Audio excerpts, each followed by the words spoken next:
Welcome to the Peopling Podcast, where we hang out with brilliant human beings who teach us how to be better, well, humans, and decode what makes us tick and click. Inspired by the book Peopling, available on Amazon. Let's get this episode started.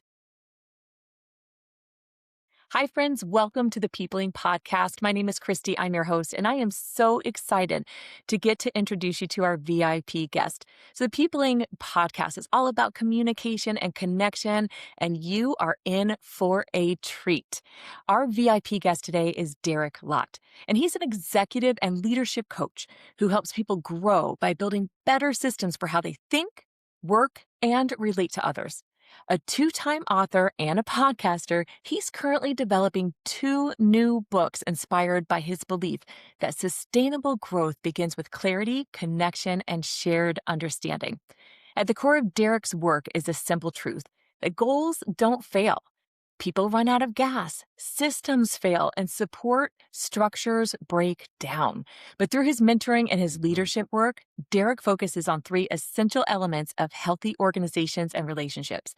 And that's clear prioritization, process excellence that reduces friction, and leadership rooted in collaboration rather than control. Derek brings a uniquely human lens to conflict and connection. And with 15 years of negotiation experience, he believes that we can choose to be transactional, pursuing win-lose outcomes, or strategic, working together towards win-win solutions that build long-term trust. And for Derek, real negotiation isn't about splitting the difference, but about placing outcomes where they create the greatest long-term value for everyone involved. He's a strong advocate for reciprocal relationships, and Derek challenges the myth of self-sufficiency and highlights the importance of trusted feedback, patience, and partnership. His work helps individuals and teams move beyond defensiveness, burnout, and quiet resentment, and towards momentum, alignment, and sustainable growth. So ultimately, Derek's message is simple. When people communicate needs clearly, collaborate intentionally, and grow together, they don't just reach better outcomes. They become better humans. And that is what we're all about here. But let me add one little bit to all of this that I had shared about our VIP guest. Derek and I met about 2.5 years ago. We shared a stage in a quite large competition.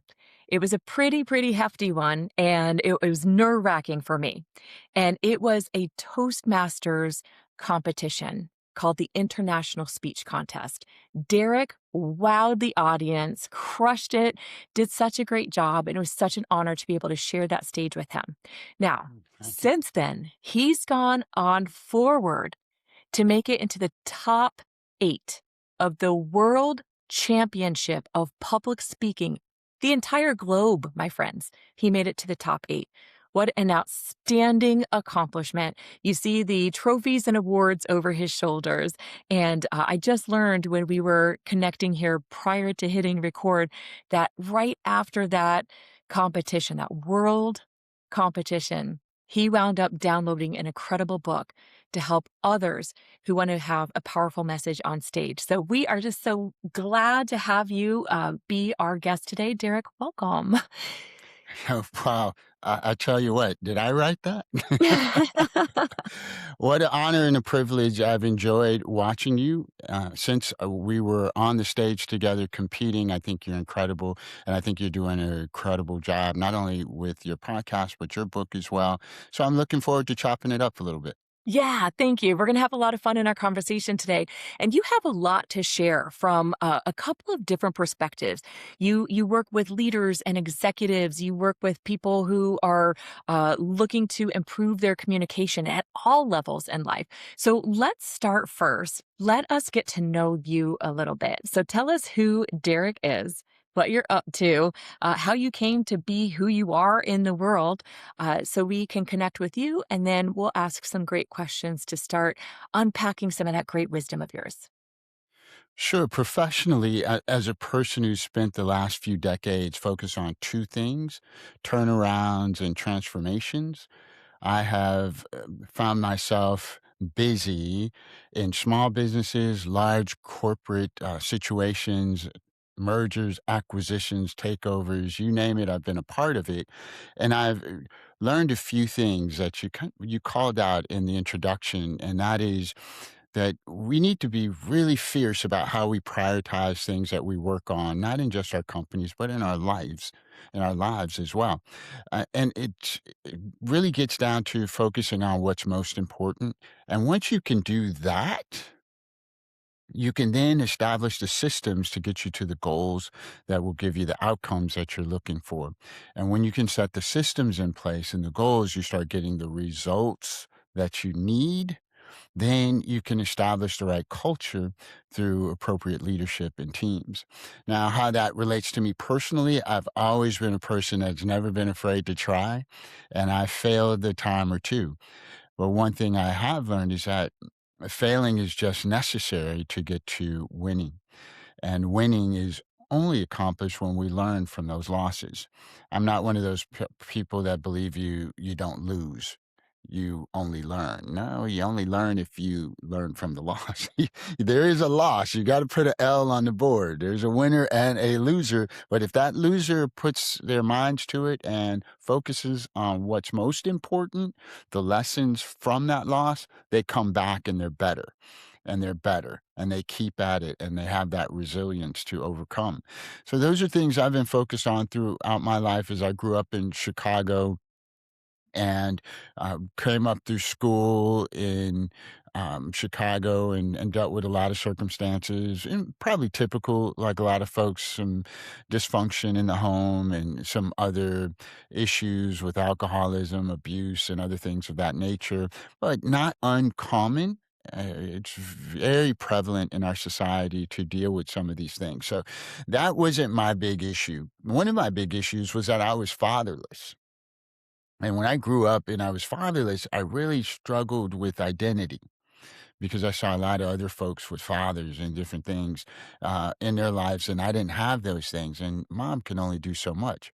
My mom was a amazing woman, gainfully employed, and I just adored her. And that's what I focused on growing up is the love of my mom and support from other folks and encouragement. And I went to high school in Chicago, but went to college in Illinois. And then once I left there, had family, have 3 adult kids now, and really, I was a late bloomer because early on I failed at everything. I mean, I failed at sports, music, you name it. I was awful. But in my first career, my first job, I actually found that I had a gift for speaking and influence and communication. Some years later, I found Toastmasters. And from there, I really began to hone my communication skills and really understand what it means to find your voice, to help people find their voice, craft messages, and ultimately go out and change the world. And that's where I am today. So I have a lot of victories that I'm proud of, that I've been able to cobble together as a public speaker. I consider myself a teacher of the craft of public speaking, not a motivational speaker, not so much a coach, but mentor, a guide of sorts. Where I really excel is in executive coaching and leadership. Outstanding. So I love your authenticity about how we have to fail, right, in order to learn some of these lessons. And you are very goal oriented. And so Mhm. it's one of the things that really impresses me about you because you've got these really big goals. And for somebody who younger in his life failed at anything he tried at, right? You have to have had some kind of restlessness or relentlessness maybe inside of you that said, you know what? That hurt. That sucks. I hate how that feels. But I want this goal. So can you walk us through a little bit about maybe how you developed that, how you created the habits and the belief, right? Especially somebody I know this to be true. When you're raised without, especially in a one parent household, but if I could just make the presumption that this is kind of a broad stroke statement. I understand that, but like a man not having a father in his home, that's a huge gaping hole of a lack of modeling and leadership and being an example. And not to say that your mother wasn't an extraordinary parent and leader Absolutely. for you, but there's something to be said about not having a father at home. So it's almost like you had to work harder to prove some things for yourself and maybe even to yourself. So can you unpack that a little bit for us? Yeah, I think the situation of being fatherless is a struggle because you want the affection of someone who has decided not to have you in their life. In my speech, Forward March, I talk about that situation where my mother and my father, biological father, would have had to have had some kind of communications because there were things showing up in my life that I knew my mother couldn't afford. So if I needed something, I went to join the band and I needed to the instrument. So I would learn that my biological father provided that for me. And his substitute for love was provision. But as you can imagine, as a child, you need way, way more than that, especially when you deal with a lot of the issues that you have to face when you're growing up in the city and find your way and learning how to be brave and courage and things of that nature. For a young boy, a father teaches that better than anyone else. But that's not to say there weren't people that stepped in to fill the gap. And I think that was what happened for me. I joined the band, I was terrible. If you get a chance to watch my speech Forward March, it's out on YouTube. I was horrible. I was a horrible trumpet player. But my thinking was if I learned to play that trumpet, maybe my biological father would stop being that and start being my dad. And so I had this desire to win his affection through learning how to play this trumpet. And that whole exercise taught me things about myself because I would learn that no matter whether I played that trumpet or not, he would never be in my life. That wasn't in the cards for me. He didn't show up, although many people were hoping, right? There's, they listened to the story and that maybe, but he never shows up in my life. But do you know who did show up in my life? My band director, Mr. Ink. He was there for me. My friends would tell me, don't do it for him, do it for you. Yeah. Don't win his affection, do it for you. And that helped me overcome the stigma. It helped me apply myself to my studies. It helped me overcome. But it's that love and that support and that encouragement from people that see you struggling with something, but they're willing to invest in you and put their arms around you. There's no alternative for that. There's no alternative to that. And I feel troubled when I hear that the folks that are in my situation don't have that. Mm. And that's why my message is so important around goals and overcoming the stigma of being fatherless, or it could be anything. But like I said, being fatherless was just one on the list. I mean, in my dysfunctional home, I had a whole checklist of stuff. So we, that was just one thing. And what I learned is, resilience is the flavor of success. You cannot win if you're not resilient. And I had so many losses and things stacked up against me. Hey, might as well give it a shot. What's the worst that could happen? I'm already down here at the bottom. So there's only one way to go up. And I gave it everything I got. And I wasn't afraid to try. And I failed and I failed and I failed and I failed. And my first taste of victory was in high school. I did learn how to play that trumpet. I learned how to play that trumpet. I actually became first chair. I actually earned scholarships to colleges because of the way I was able to improve my trumpet playing. Now, one thing I learned from that is once I kind of peaked at that, I gave it up. I was like, okay, I can do that. And I went on to have fun and play with my friends because all of that practicing and all of that diligence and giving yourself completely to something to achieve a goal, it takes a lot out of you, and unless you have a framing of the bigger picture, which that would come through maturity, sometimes you can just run out of gas. And I bet you see that with a lot of leaders, trying to take on too many things at one time. Everything is at a high level of importance, and then your plate is overflowing. You feel exhausted. To your point, you run out of gas. So I think so many people will relate to your story of what drove you, right? And what excited you. And also, that hole that you're trying to fill in your life. Um, I think all of us have some level of that experience in our life and can say, "Yeah, I remember that as Yeah, well." But I also know that sometimes people might use that as their victim story instead of their victory absolutely. story. And so I love that you said, no, this is going to propel me forward, not hold me back. And it's literally a choice. It has to be this Mhm. intrinsic choice.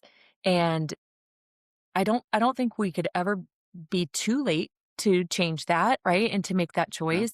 So here you are leading executives and other leaders in their communication, their connection, their critical priorities, as you had mentioned to me earlier. What do you think is the hardest thing to fulfill when it comes to goal setting? What do you think trips people up the most? Well, I think we talked a little bit about it, and I'll use the new year as an example, right? We're in January, we're going into February. For all of us that work out in the gym, give it 2 more weeks. All of those folks will be back on the couches and they will quit. The gym will be back to normal, and we will have our equipment back and we'll be able to get into the gym. So just wait a couple more weeks. They will have, as I said before, run out of gas. Because it's one thing to set a goal. It's another thing to achieve the goal. The person that sets the goal is not the person that achieves the goal. They're two different people. There's a system, a process, a transformation that has to happen. And so many people, okay, I'm going to lose weight this year. January 1, they're in the gym, they're working hard, they're working hard. They don't have a trainer, they have a plan, they just go. And then they're not seeing the results.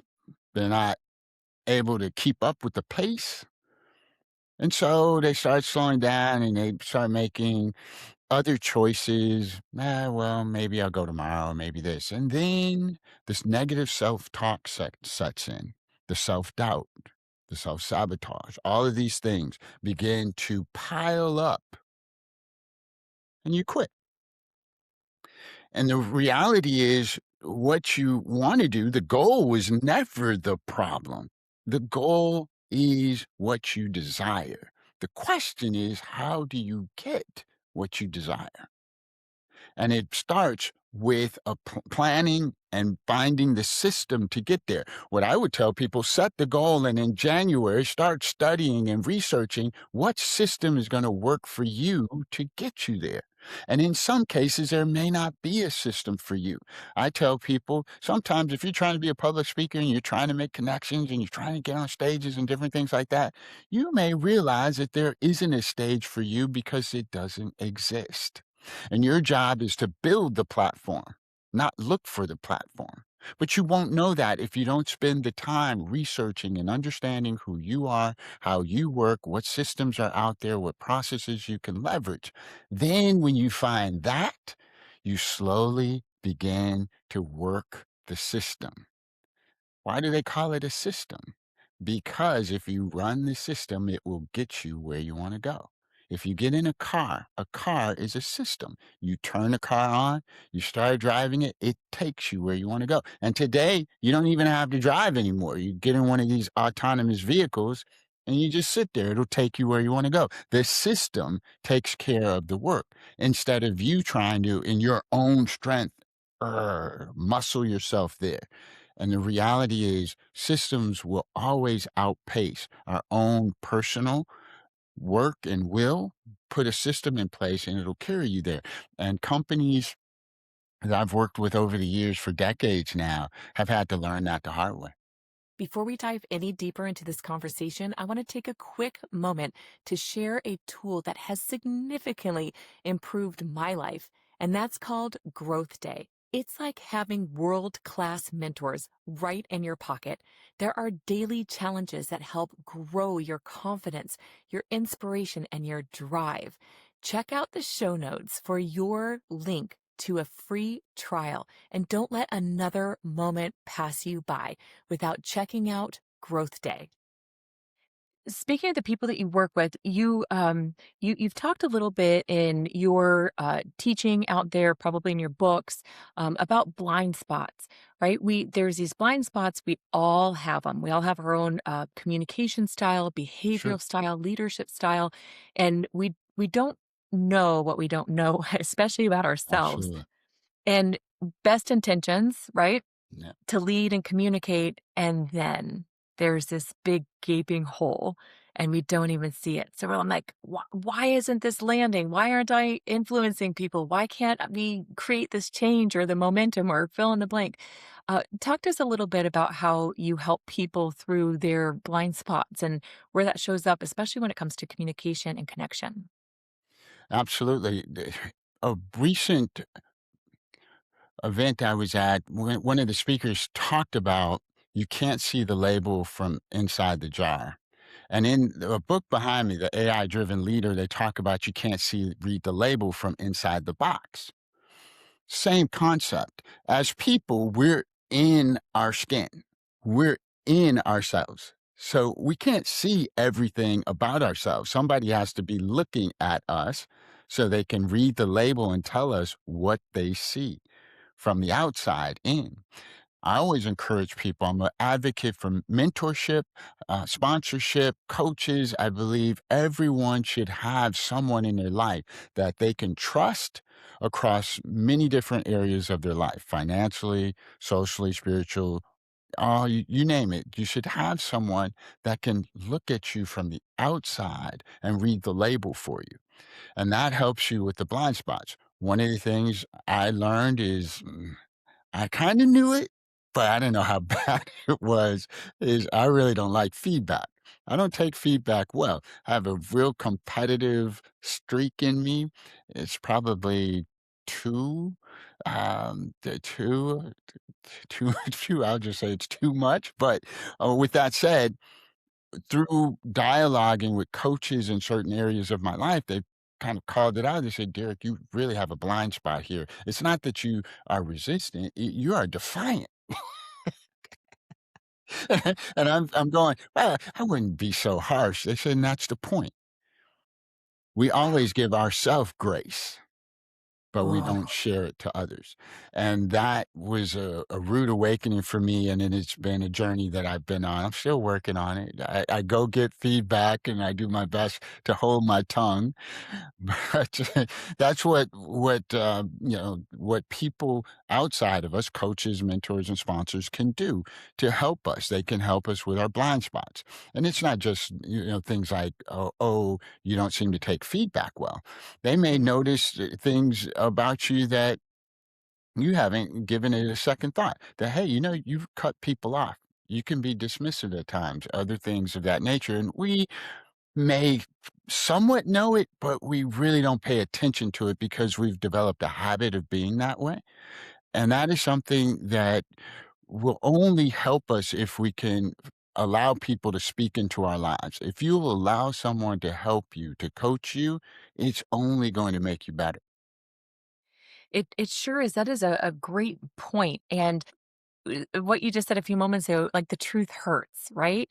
And nobody's saying that to you to hurt your feelings. They're saying that to you to grow you as a human, as a leader, whatever role you're taking on in that time.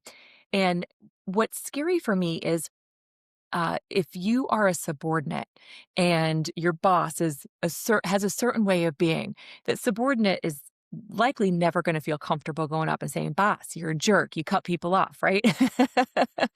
Yeah. So I'm sure you're not the only one that struggles with feedback, but it really is like a level of support and engagement in a way that, hey, I want you to show up better, a better version of who you were in the past. And the only way we can do that is receiving that feedback, not Yeah. getting it. We actually have to Absolutely. receive it. So what would Absolutely. you say to somebody who you'd mentioned somebody as an example just kind of dismisses people. What would you say to somebody that goes, "Oh yeah, I can be quick in dismissing other people." How do you coach them a little bit on how to receive feedback to help them grow? The most important thing is by being able to see people in action and give them examples.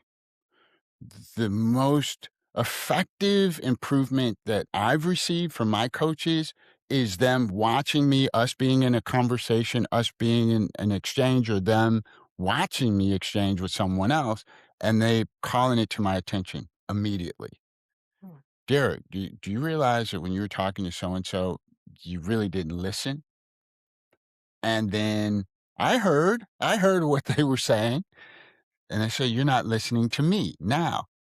And so defensiveness leads to silence. When someone is coaching you and you're constantly defensive, they will shut down because you're not listening and you're not receiving. And if you're not going to be open to receiving the feedback, they will keep their words because nobody wants to have their well thought out words, they're choiceful words trampled on because you're defensive and you don't want to accept feedback.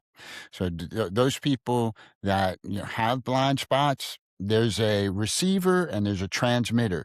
Receiver respect your transmitter, and transmitter understand that it is a journey with some of those hard-headed receivers. So it's not, in the bottom line, it is not easy. And that's why therapy and people that do counseling and things like that, they're so beneficial. I remember early in my career, that was tough. You didn't talk about things like that. You didn't say, I need to talk to someone. But now I'm glad we've opened up and really journeyed through those closed doors to help people find their way to a more productive and a more satisfying experience as people. Absolutely. I've heard it recently referred to. It was the first time I'd heard it as talk therapy, and I was like, that Mhm. removes the stigma of it. You Yeah. know, I really liked that title. So I love what you just said here about defensiveness is really going to shut that other person down, but that defensiveness and the lack of receiving, that's the opposite of one of the key components inside of emotional intelligence, which is self-awareness. And sometimes we can't become self-aware unless it's through the words of somebody else pointing out some of those things for us. So there's a lot of danger in being dismissive and not Mhm. receiving that.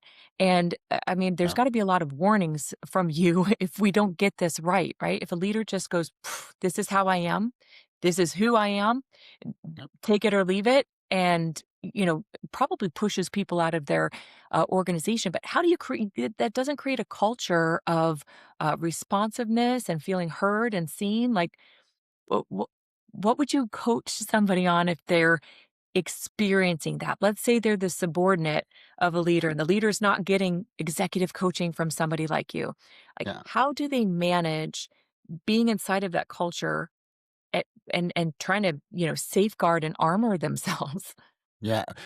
It's interesting when we talk about people that are working for difficult bosses. When you have a difficult boss, you need a personal strategy.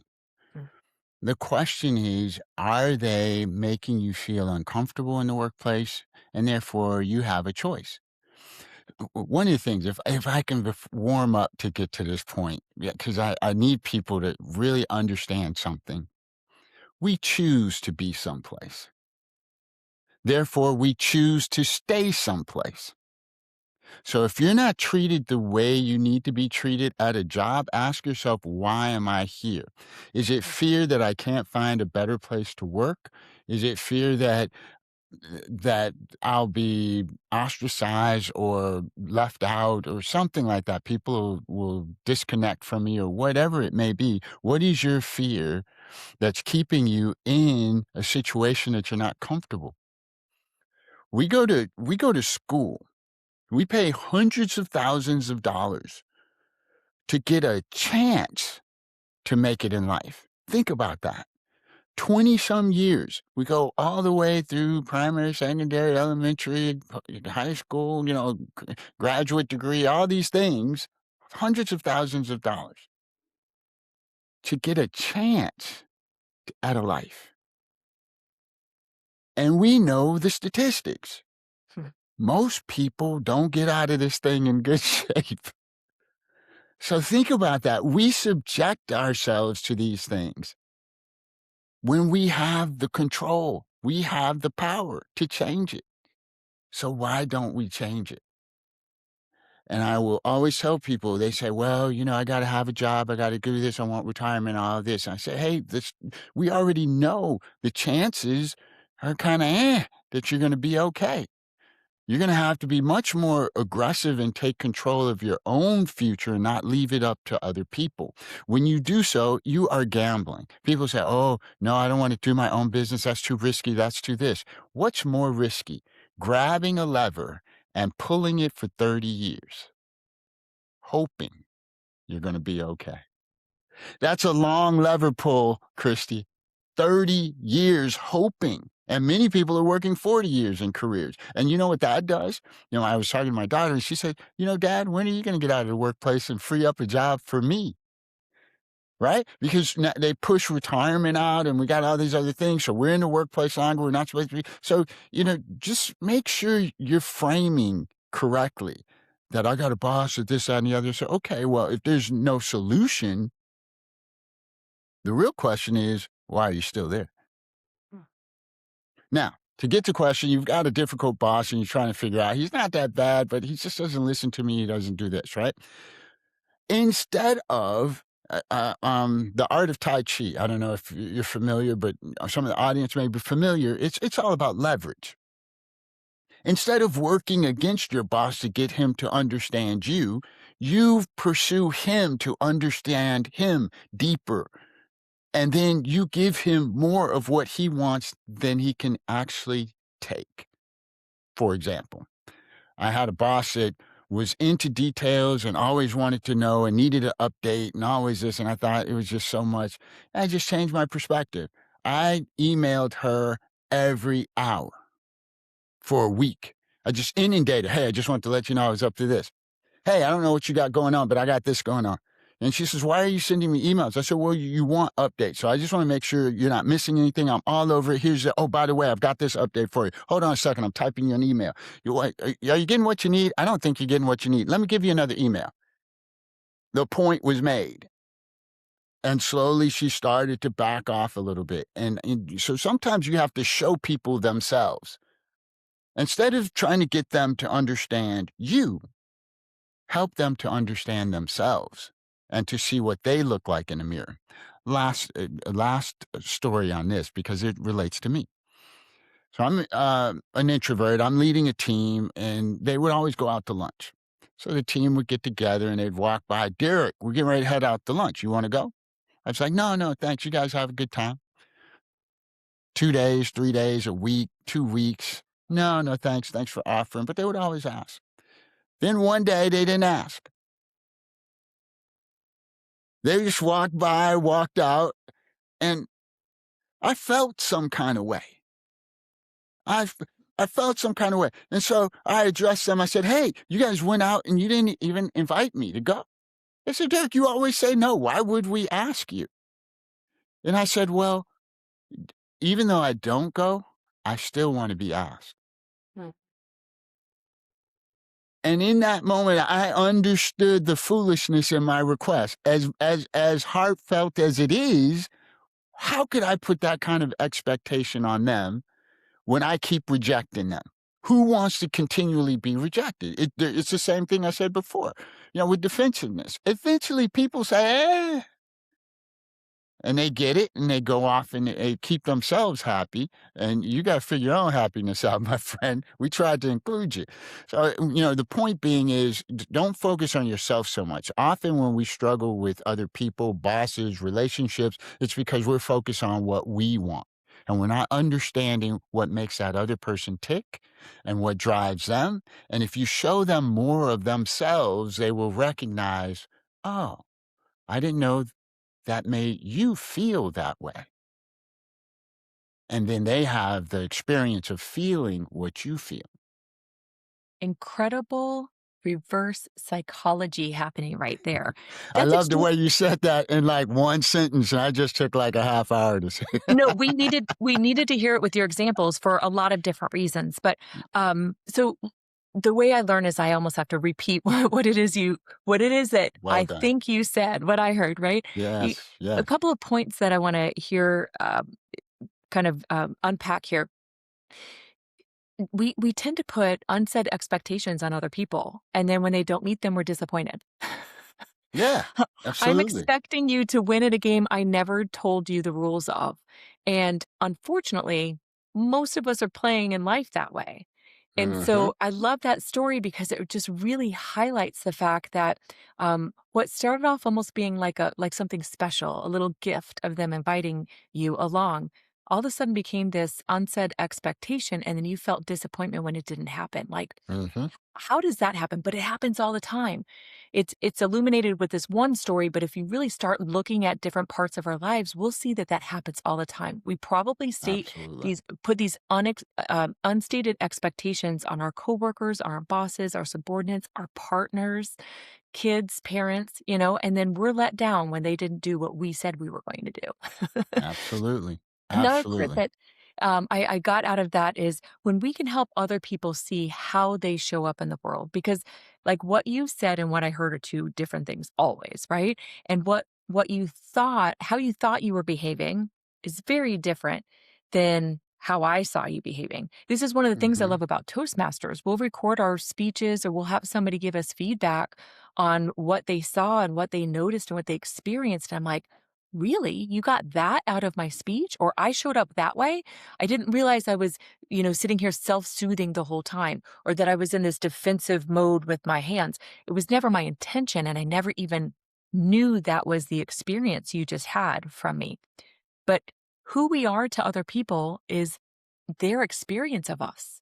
Not what my absolutely. my intentions are, or how Yep, I think I'm being, it's their experience of yeah, us. And so I absolutely. love what you shared with us, those stories. That's really incredible.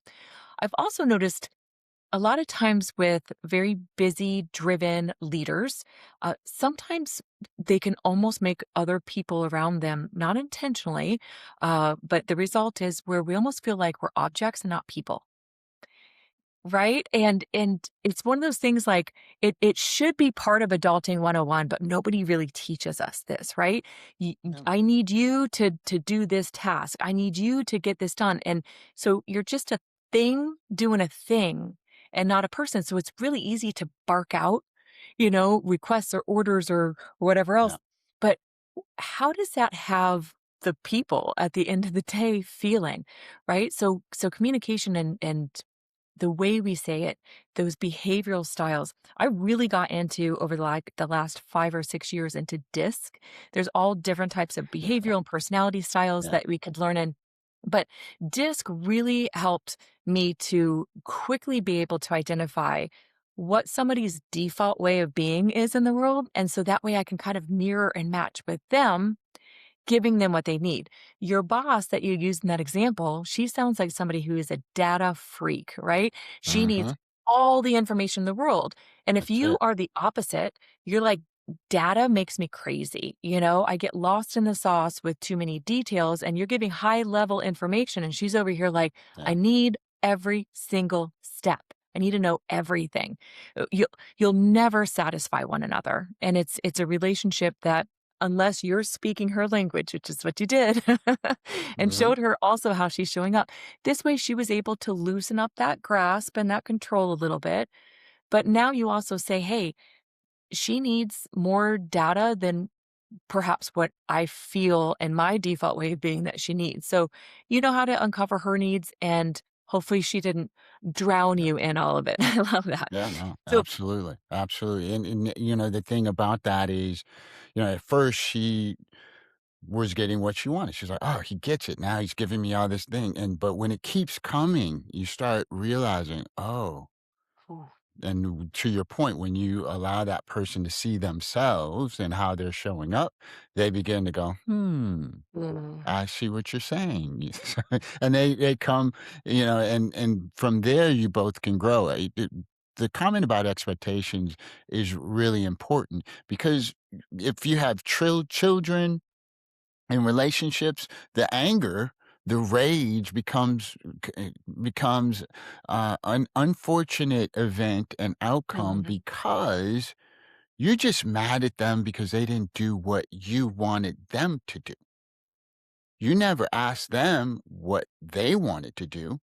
Wow. You just said, I want this. And when they didn't deliver your expectation, you got upset. What would happen if you remove the expectation? Here is my desire. What do you desire? And this is Yeah. where negotiations come into play. Is that I want this, but I'm mindful that you may not want that. What is it that you want? And then by working together through that communication, you understand that guess what? We're both going to need to throw those desires out and come up with something we can mutually agree to.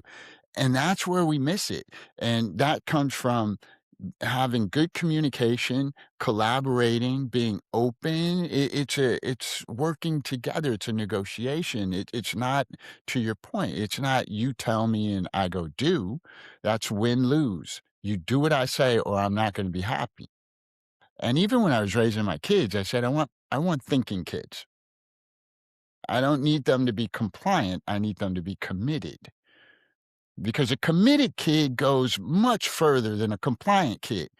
If you ever heard somebody say, "Oh, I'm gonna get that done because I don't wanna hear my mother's mouth." I had evolved to the point where I cleaned the whole house while my mother was sleeping, and when she woke up, she was like, "Oh, you cleaned the whole house." I had made her happy. You see the difference? I was committed to my mom and what she was doing, and her love for me made me reciprocate. Mhm. It was me and my mom, and in my mind, we were Bonnie and Clyde, right? I got the bullets, you got the gun, right? You keep shooting, Imma keep supplying the bullets. That's how your relationships should be. It is a partnership, collaboration. Where you go, I go. We're thick as thieves. What do you want? This is what I want. How do we get there together? And if we both can't have what we want, maybe there's something else that we can get to together.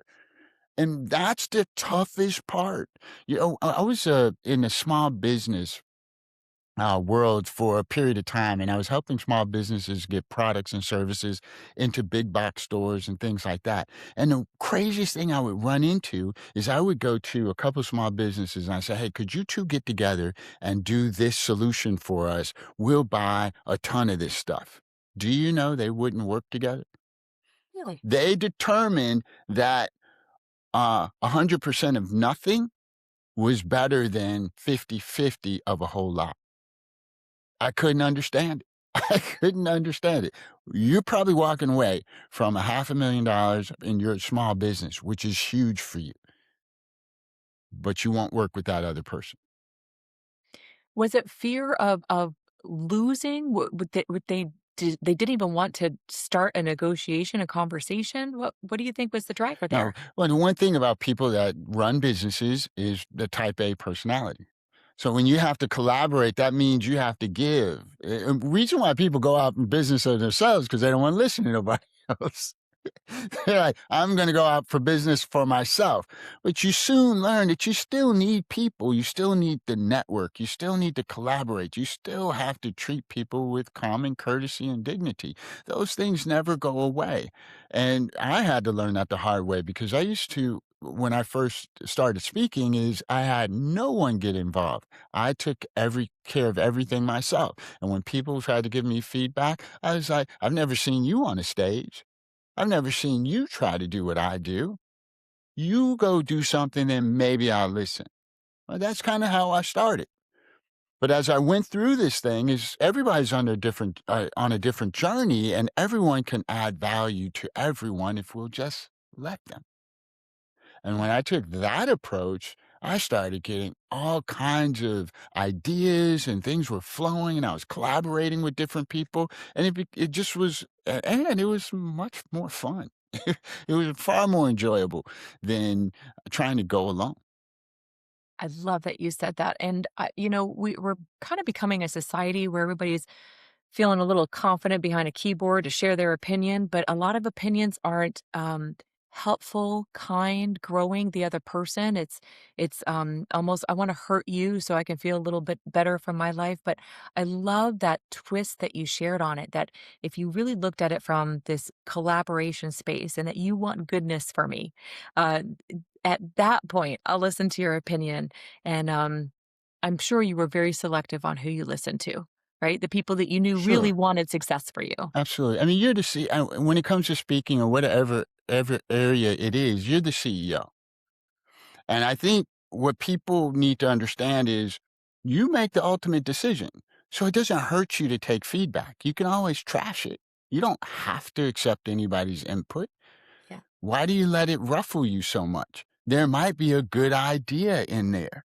You're the CEO. You're going to make the decision. People that are coaches and mentors, they're your board. They help you with the blind spots. They help you see things. They bring expertise you may not have. They help you become a better CEO. Feedback that comes from other individuals that may not be in your close circle, but they're consultants, especially good evaluators like yourself. You bring a certain expertise that will call out things that will help you and your board make some decisions about where you want to go.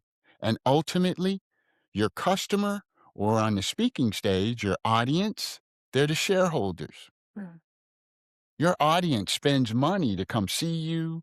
They give you their attention and time. What do shareholders expect?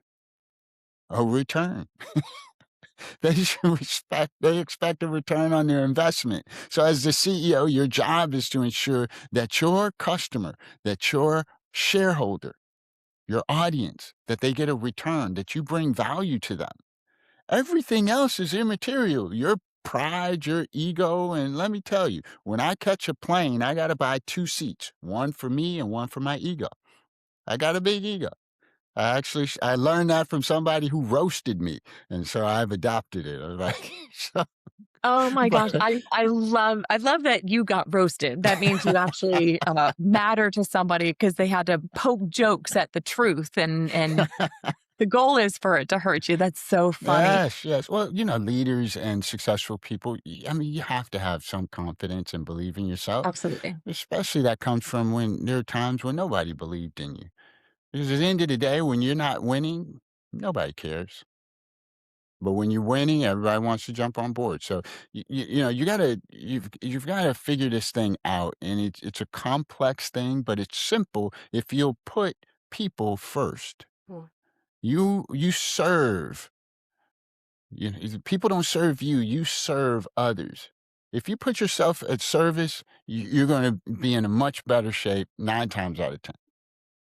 I couldn't think of something more powerful to say. You have been, Derek, you have been so inspirational, but giving us things that we can actually do.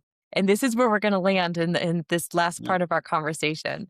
We have the Be the Change Challenge, a little Ooh. section of my peopling book. We talk about being the change in the world.